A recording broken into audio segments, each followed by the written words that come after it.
All right, and I guess the next topic I'm going to talk about is Kamala Harris' trip south of the border. And I guess I should kind of update this because when I originally wrote these notes, she hadn't taken a trip to the border. I believe this week, what is it, June 25th, 26th of 2021, she has taken a trip to the border. Whether or not that will lead to any immigration or anything like that, I doubt it. Just because, with I guess the 2022 election kind of right around the corner, and I just don't think there's enough time to even really get any legislation done in Congress. But some of the keynotes of Kamala Harris, you know, trip down there. I believe she went to Guatemala and Mexico City, Mexico, and she basically just tell immigrants not to come to the United States, which that's up for debate.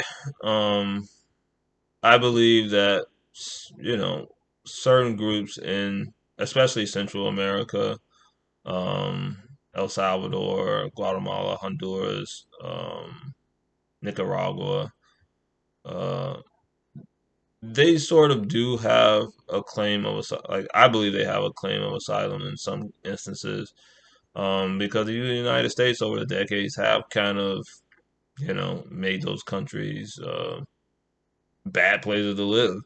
Um, whether it's through the drug wars, whether it's propping up, dictators or drug lords or cartels, or other criminal organizations and things like that, or funding CIA operations to kill um, certain politicians that the United States didn't like, or just getting rid of them. It goes to show that the United States, doesn't really feel any uh, I guess any remorse or compassion for those individuals. But it is a dangerous situation. You still have a very large criminal element in those countries trying to get into the United States, and so I think that it is difficult to say how this all will be resolved. But her words kind of sparked a little bit of outrage on the right and the left. Um, I guess on the right, I don't think that they think that she took it far enough, and the left is just like she's kind of betraying the people who thought that this Biden Harris administration would be softer on immigrants or asylum seekers than uh, others. The right. I think people on the right is just essentially saying that especially in um, parts of Latin America. Uh, there has been, some improvement in their daily lives and economically. A lot of these countries are doing well, especially some of the larger ones. Mexico, in particular, is doing particularly fine. Um, some people say Mexico is actually more of a place of opportunity than uh, the United States in some regards. I don't agree with that, but uh, obviously the United States is just a wealthier country overall. Uh, so we have to see how that all goes. But I think Kamala Harris is, the thing about Kamala Harris is that I know that she gets like these racial sexist attacks, these racist sexist attacks, and it's not really necessarily warranted in my opinion. Mainly just due to the fact that I believe that Kamala Harris just isn't really that good of a politician, and she's an even worse liar than your average standard politician. So you don't really have to attack her on whether she was that girl on the bus, as she famously said in a debate against Joe Biden, which was later proved that she grew up in, I believe, Ontario, Canada, or yeah, in Ontario, Canada, where they had already integrated schools, I guess, decades before the United States had. And so it's not really, something that you really need to attack her on her, uh, I guess, our identity, just for the simple fact that she's just not really that great of a politician. Like, what has she really done in Congress besides, excuse me, besides giving, some dressing downs to a few of, you know, Trump era officials? Like, it's not really, you can say the same thing about other, people in Congress, whether it's Amy Klobuchar or Cory Booker or things like that. They're all, um, they're all tools of corporate power.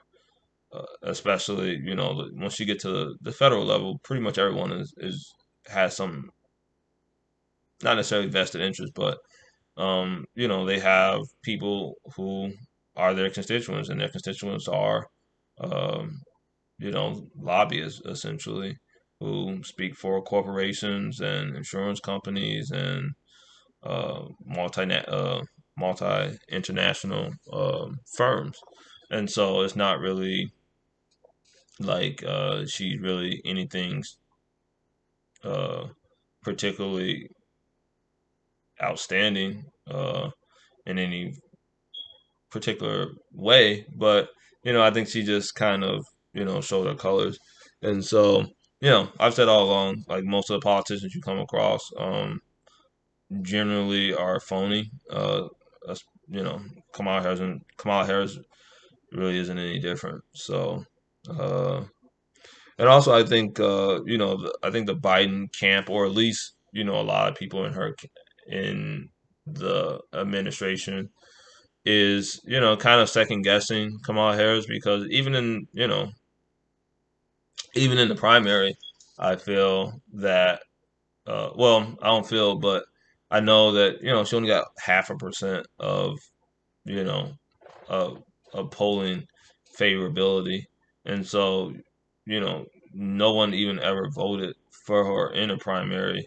It's just that she was seen as the a viable choice for basically for corporations in Wall Street. Um, I don't think they essentially really want her to assume power before she's really had you know a very established record. And her record, in Congress was very spotty at best.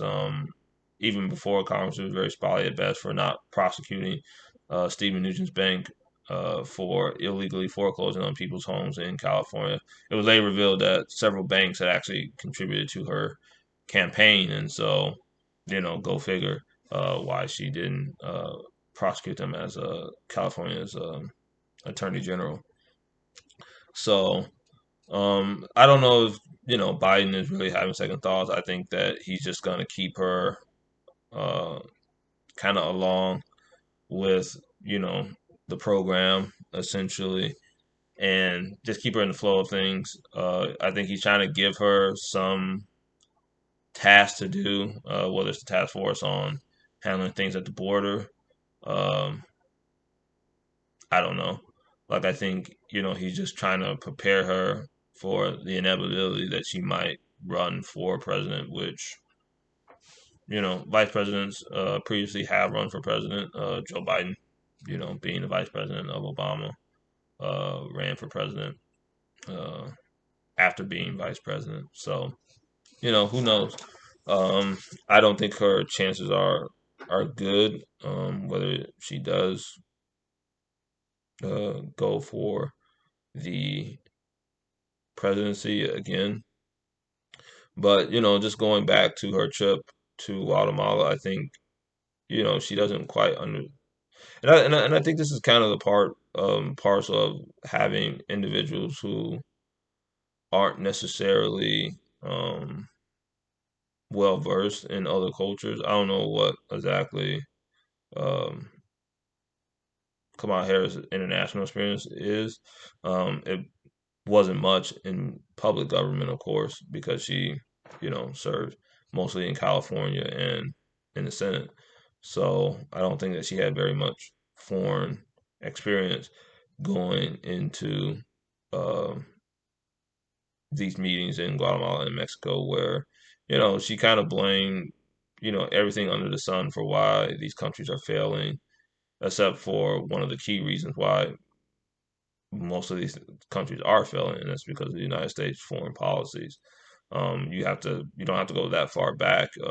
Go back to the FDR administration, where they had sort of a good neighbor policy of just kind of economically helping uh, governments and people in Latin America, and even a century or two, a century, well, yeah, almost a century uh, ago, we were fighting border rage against Mexican nationals, and we were occupying places in the Caribbean and Latin America.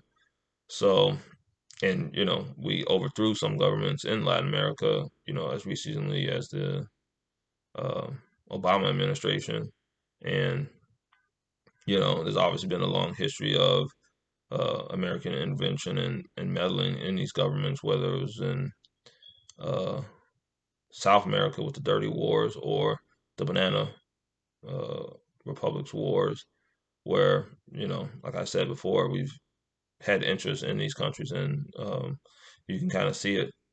Most notably, you look at you know, the Chevron case, where they are, prosecuting American over the fact that they polluted this area in Ecuador, and they were kind of refusing to clean it up and take acknowledgement for the fact that they made that particular area uninhabitable for the citizens that live there. And so Kamala Harris is just irrespective. Like she's just, I don't believe that she's naive to not understand the role that the United States have played in Latin America and Central America, where the United States has loomed large over a lot of these countries, whether it's been indirectly or outright directly. And so, what she really has to do is kind of fess up to the fact that America has made mistakes, and we're seeking to be better neighbors with these countries, not the fact that these countries are uh, not run poorly as they were in the past, and there are challenges in these countries, but they are making efforts and strides to, you know, c- clean up their government and, you know, be more cognizant and aware of the effects of climate change and things like that. And so for her to just, blatantly say that these countries are run poorly and, climate change and racism and historical factors play a part in, you know, these countries, while to some extent those are true, but she's looking past the fact that the United States has played a larger role in destabilizing these countries for the worse. You know, all you have to do is just look at a brief history of American imperialism in this part of the world to understand how these countries are, how they are, and so I'm not saying that Kamala Harris is somehow responsible uh, for that, but American policy has played a part in making Latin America, at least at one time, one of the most dangerous places in the world. So, that's just my take on Kamala Harris' trip south of the border and her, I guess, efforts on immigration. And so, uh, you know, take what you will from it, but it's not really a hot take that I don't think most people would disagree with. And so, that's just all I have to say about that for now. So, peace.